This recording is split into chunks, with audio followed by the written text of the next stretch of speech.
মনটা ভীষণ খারাপ। এরকম একটা খবর পেয়ে আমি তো বিদেশে আছি, নইলে আমি অবশ্যই যেতাম। অনেকবার দেখা করার চেষ্টা করেছি, ফোনে কথা বলার চেষ্টা করেছি, ঢাকায় থাকতে কিন্তু সম্ভব হয়ে ওঠেনি কোনো কারণে। আমি সবসময় সুস্থতা কামনা করেছিলাম। আজকে এই খবরটা পেয়ে আমি মর্মাহত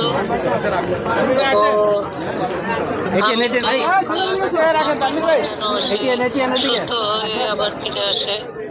তার মতন একজন মানুষকে হারানো, তার মতন একজন শিল্পীকে হারানো একটা বিরাট ক্ষতি হয়ে গেল আমাদের এই দেশের সঙ্গীতাঙ্গনে। এবং মানুষ হিসাবে সে ভীষণ ভালো ছিল, আমাকে প্রচন্ড ভালোবাসতো এবং শ্রদ্ধা করত।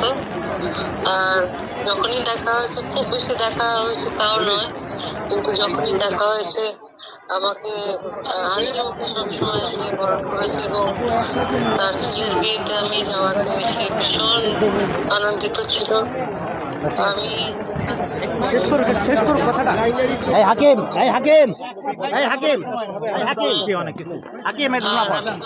আল্লাহ তাকে জান্নাত নসিব করে